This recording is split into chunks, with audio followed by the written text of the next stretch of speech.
안녕하세요 여러분, 성공합시다. 혹시 여러분들 중에서 지금 상황에 엄청 절망하고 계신 분들이 계신가요? 아마 오늘 내용은 그런 분들에게 하나님이 친히 써주시는 편지 같은 그런 내용이에요. 오늘 내용을 통해서 여러분들이 새롭게 힘을 얻게 되기를 바라요. 자, 22절. 이에 사도와 장로와 온 교회가 그 중에서 사람들을 택하여 바울과 바나바와 함께 안디옥으로 보내기를 결정하니 곧 형제 중에 인도자인 바사바라 하는 유다와 실라더라.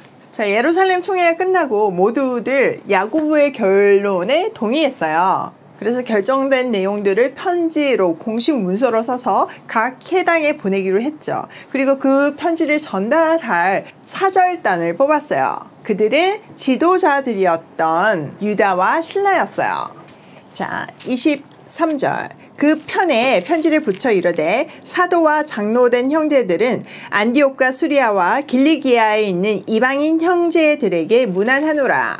자, 이 편지의 발신자는 누구예요? 네, 사도와 장로된 형제들이고요. 수신자는 누구예요? 네, 안디옥과 수리아와 길리기아에 있는 이방 형제들이에요. 자, 여기서 발신자와 수신자가 다 형제들로 표기 되어 있잖아요. 거기서 교회는 하나님의 가정, 하나님의 패밀리라는 개념을 갖고 있음을 볼 수 있어요. 우리도 오일 패밀리잖아요. 오일 패밀리가 뭔지 모르시는 분들이 계시던데요. 오병이어 사건을 함께 경험한 패밀리, 오일 패밀리예요. 자, 24절. 들은즉 우리 가운데서 어떤 사람들이 우리 지시도 없이 나가서 말로 너희를 괴롭게 하고 마음을 혼란하게 한다 하기로 사람을 택하여 우리 주 예수 그리스도의 이름을 위하여 생명을 아끼지 아니하는 자인 우리가 사랑하는 바나바와 바울과 함께 너에게 보내기를 만장일치로 결정하였노라. 그리하여 유다와 실라를 보내니 그들도 이 일을 말로 전하리라. 자, 우선 여기까지 보면요. 자, 문안인서 다음으로 편지를 쓴 목적이 나와 있는데요. 예루살렘 교회의 어떤 사람들이 사도들과 장로들의 어떤 허락 없이 일방적으로 그들을 찾아가서 복음 플러스 알파 복음 할례를 행해야 된다. 그것 때문에 여러분들이 지금 혼란스러워 한다는 것을 들었습니다. 그것을 바로잡기 위해 이 편지를 보냅니다. 이렇게 얘기하는 거죠. 그래서 바나바와 바울 플러스 두 사람을 더 선택해서 보내는 일에 우리가 만장일치로 결정했습니다. 이렇게 얘기하면서 바나바와 바울에 대해서 우리 주 예수 그리스도를 위해서 자기 목숨을 내놓는 사람이라고 소개해요. 이것을 통해서 예루살렘 교회에서 그 두 사람을 어떻게 생각하고 있는지 그들의 위치를 확고하게 해주는 거죠. 이 말은 그들이 전한 복음도 우리가 지지하고 응원할 정도로 이렇게 확실한 거다, 이 얘기를 해주고 있는 거예요. 한마디로 두 사람을 인정하고 있다는 거죠. 또 지금 함께 가는 유다와 실라는 편지 내용과 더불어서 이 결정의 자초지종을 자세히 충분히 설명해 줄 거라고 얘기해요.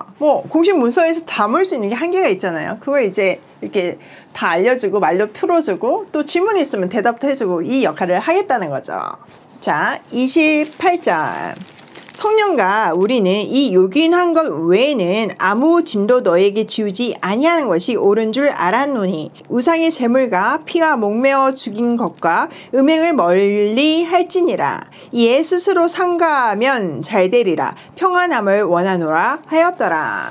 자, 우리와 성령, 그러니까 이게 하나님의 뜻으로 성령의 인도하심으로 이 편지를 보내게 되었다는 것을 말하고 있어요. 그리고 꼭 필요한 것 외에는 아무런 율법적인 짐을 지우지 않겠다고 얘기하죠. 이어서 회의에서 결정된 내용을 언급해요. 우상에게 바친 제물과 음행과 목매어 죽인 것과 피를 멀리하라고 하는 거죠. 자, 이 얘기는 무슨 얘기라고요? 네, 이방인들이 이방신을 예배하는 방식으로 하나님을 예배하면 안 된다는 조건이에요. 사실 이런 행위들은 유대인들에게 엄청난 거부 반응과 혐오감을 주었거든요. 그러니까 이방인들에게 할례를 하고 율법을 지키고 이런 것들이 예수 그리스도를 믿는데 걸림돌이 됐다면 유대인들이 이방인을 받아들이는데 이런 제사법들이 사실은 굉장히 걸림돌이 됐거든요. 그러니까 하나 되는데 결정적인 방해 요인이 되었는데 그것을 하지 말라는 말이에요. 그러니까 서로 어느 정도 양보하게끔 한 거죠. 그리고 평안을 비는 인사로 마무리를 해요. 자, 30절. 그들이 작별을 하고 안디옥에 내려가 무리를 모은 후에 편지를 전하니, 그들은 전송을 받아가지고 안디옥 교회에 가서 안디옥 교회 교인들 다 모아놓고 이 편지를 전해주었어요. 31절. 읽고 그 위로한 말들을 기뻐하더라. 유다와 실라도 선지자라. 여러 말로 형제들을 권면하여 굳게 하고 얼마 있다가 평안히 가라는 전송을 형제들에게 받고 자기를 보냈던 사람에게로 돌아가되, 바울과 바나바는 안디옥에서 유하며 수다한 다른 사람들과 함께 주의 말씀을 가르치며 전파하니라. 자, 해조는요 편지 내용을 읽고 그 권면을 기쁘게 받아들였어요. 이제 논란이 잠재워진 거죠. 이방인들 입장에서는 더 이상 유대 율법에 얽매이지 않아도 되니까 자유함에 감사했고, 또한 이제 한 가족이 된 유대인들을 배려해서 자기들의 간섭을 내려놓아야 한다는 사실에도 기쁘게 동의했어요. 이렇게 유대인과 이방인들은 서로를 위해서 조금씩 양보하면서 더 하나 될 수 있는 길이 열렸어요. 그리고 32절에 보면 유다와 실라도 선지자다 이렇게 되어 있죠.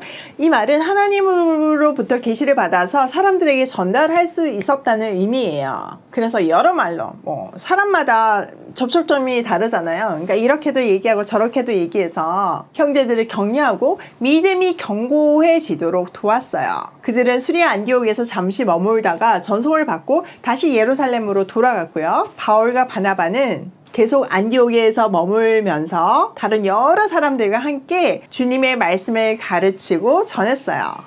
자, 36절. 며칠 후에 바울이 바나바더러 말하되 우리가 주의 말씀을 전한 각성으로 다시 가서 형제들이 어떠한가 방문하자 하고. 자, 여기 단락을 시작하는 며칠 후에는요, 사도행전 후반부에 단락이 바뀔 때마다 사용되었어요. 또 이 기간은요 진짜 그냥 며칠 후가 아니라 불특정한 시간을 경과할 얘기예요. 그러니 바울과 바나바는 안디옥에서 얼마 동안 머물렀는지 우리는 알 수 없지만 아마 충분한 휴식을 취할 정도로 머물면서 말씀을 가르치고 교회를 견고하게 했을 거예요. 그래서 수리아 안디옥 교회는 더 성숙해지고 바울의 이방 선교 파송 교회로서의 역할을 할 수 있도록 굳건히 세워졌을 거예요.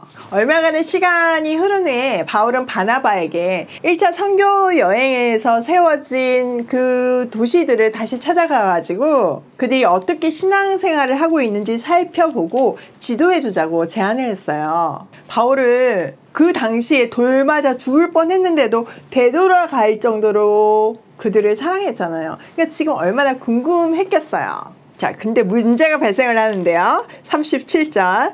바나바는 마가라 하는 요한도 데리고 가고자 하나. 바나바는요 1차 선교에서 중간에 도망간 마가 요한을 데리고 가자고 했어요. 바나바는 사람 중심의 사람이었거든요. 그래서 사람들이 다 바울을 의심할 때도 찾아가서 데리고 오고 세워주는 역할을 했잖아요. 그러니 마가 요한이 중간에 도망갔다 해도 다시 한번 기회를 줘서 세워가고 싶었던 거죠. 자, 바울의 의견은 어떨까요? 39절. 바울은 밤빌리아에서 자기들을 떠나 함께 일하러 가지 아니한 자를 데리고 가는 것은 옳지 않다 하여 서로 심히 다투어 피차 갈라서니. 바울은요 일 중심의 사람이었어요. 밤빌리아에 도착하자마자 앞에 토로스 산맥, 우리나라로 얘기하면 뭐 태백 산맥, 이런 산맥이 펼쳐지니까 부잣집 아들인 마가 요한이 난 더 이상 못 가겠다 이러고 갔다고 많은 학자들이 얘기하잖아요. 근데 그 사람을 다시 데리고 갈 수는 없었어요. 솔직히 세 사람이 책임자로 선교를 떠났는데 한 사람이 중간에 돌아갔으니 얼마나 기운이 빠졌겠어요. 일손도 엄청 아쉬웠을 거예요. 그러니 바울은요 다시 그런 일을 반복하고 싶지 않았어요. 그런 무책임한 사람하고는 다시 일하는 게 맞지 않다고 생각을 한 거죠. 그런데 이번엔 어쩐 일인지 그 마음씨 좋은 바나바가 양보하지 않아요. 그래서 그들은요 심각하게 싸웠어요. 성경이 이렇게 심하게 싸웠다고 됐으니 그 심각성이 얼마나 대단했겠어요. 자, 39절 뒤쪽을 볼게요. 바나바는 마가를 데리고 배 타고 구브로로 가고, 바나바는요 마가를 데리고 배를 타고 구브로로 떠나요. 반면 바울은 신라를 택한 후에 형제들에게 주의 은혜의 부탁함을 받고 떠나 수리아와 길리기아로 다니며 교회들을 경고하게 하니라. 바울은 신라를 택했고 신도들로부터 주의 은혜가 함께 하기를 바라는 인사를 받고 선교길을 떠나요. 그러니까 수리아 안디옥 교회는 바울 손을 들어줬어요. 또 성경에도 더 이상 바나바가 등장하지 않거든요. 대신 바울이 전면으로 앞에 나서서 이방 선교의 문을 열어가요. 바울은 신라를 택해서 시리아와 길리기아를 돌아다니며 모든 교회를 든든하게 세웠어요. 시리아와 길리기아는요 1차 선교에서 1차 선교를 했던 도시들이 있는 큰 도 개념으로 생각하시면 돼요. 또 1차 선교 때는 배를 통해서 이동을 했지만 이번에는 육로를 선택해요. 그러니까 1차 선교 때 세워진 교회들을 거꾸로 거슬러 올라가면서 모든 교회를 튼튼하게 한 거죠. 이것이 AD 49년에서부터 52년 사이에 있었던 제2차 선교의 시작이에요. 우리는요 이 싸움 속에 숨겨진 하나님의 놀라운 섭리를 볼 줄 알아야 돼요. 바울과 바나바가 크게 싸울 때, 그것도 심히 크게 싸웠다고 되어 있잖아요. 그럼 교회는 어떤 마음이 들었을까요? 엄청 심란했을 거예요. 선교가 시작하기도 전에 지금 두 리더가 지금 싸우는 거잖아요. 그랬으니까 2차 선교는 뭐 안 봐도 이미 끝났다 이렇게 생각했을 거예요. 그런데 역사를 주관하시는 전지전능하신 하나님은 인간의 이런 연약함과 부족함과 다툼을 사용하셔서 하나님의 계획을 이루어 가세요. 먼저 바울을 향하신 하나님의 계획을 보면요. 바울이 2차 선교의 동력자로 누구를 뽑았죠? 네, 바로 신라예요. 사도행전 16장에 보면요. 신라는 로마 시민권을 갖고 있던 사람이었어요. 한번 생각해 보세요. 이제 본격적으로 이방 선교가 시작되잖아요. 그러면 유대인인 바나바와 마가 요한이 유용하겠어요? 아님 당시에 정말 엄청난 프리패스 역할을 했던 로마 시민권을 가진 신라가 유용했겠어요? 당연히 신라죠. 근데 이중 국적을 갖고 있었고 이중 언어가 가능했고 또 다문화를 경험했던 사람이니까 이방 선교에는 너무나 유용하고 필요한 사람이었어요. 그의 출신이 접촉점이 돼서 얼마나 많은 사람의 마음을 열 수 있었겠어요. 정말 이건 상상 못 하셨죠? 진짜 하나님의 지혜는 신묘막측해요. 이 싸움에 이 놀라운 섭리가 숨겨져 있을 줄 누가 알았겠어요?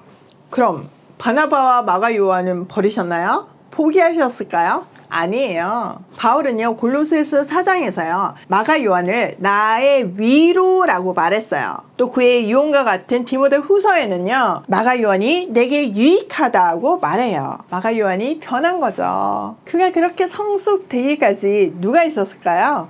네, 맞아요. 바로 바나바예요. 사람 중심의 바나바가 그를 품어주고 세워주고 가르쳐주고 기다려주면서 그리스도의 장성한 분량에 이르기까지 이끌어줬을 거예요. 그래서 일 중심이 아주 예리한 바울의 눈에도 위로자가 되고 필요한 사람이 되고 유익한 사람이 된 거죠. 물론 그때쯤에는 바울도 많이 넉넉해져 있었기 때문에 좀 다르게 보이기도 했겠지만요. 하나님의 스토리는요 이렇게 아름다워요. 이게 누구의 지혜인가요? 네, 하나님의 지혜예요. 이 하나님의 지혜는요 그때 그 사람들에게만 역사하시는 것이 아니라 지금 우리에게도 역사하세요. 그렇기 때문에 우리가 사람을 평가할 수 없고 나의 연약함 때문에 포기하고 좌절하면 안 되는 거예요. 그 부족함과 연약함과 심지어는 싸움 속에서도 하나님은 하나님의 지혜를 숨겨 놓으시고 아름다운 그림을 만들어 가세요. 우리가 절망하는 그 모든 일에 하나님의 어떤 지혜와 계획이 숨겨 있을지 누구도 몰라요. 오직 하나님만 아세요. 그러니까 세상의 평가나 스스로 자기를 좌절시키면 안 돼요. 시선을 예수 그리스도께 고정시키고 하나님의 계획을 바라며 순종하는 삶을 살아야 해요. 포기와 좌절도요 불순종임을 알아야 해요.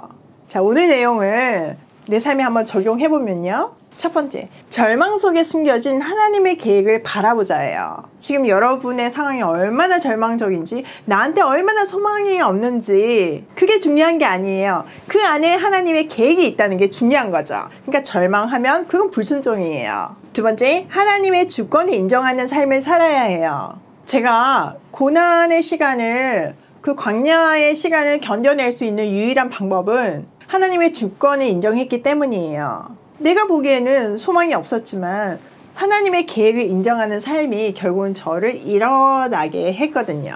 세 번째, 하나님 나라 이야기는 항상 해피엔딩임을 잊지 말아야 해요.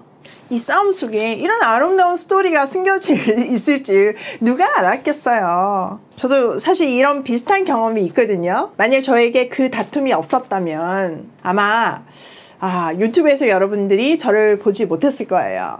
얼마나 감사해요. 오늘도 나의 부족함과 절망 속에서도 멋지게 일하시는 하나님을 신뢰하며 성실하게 순종하는 발걸음으로 고고싱해요.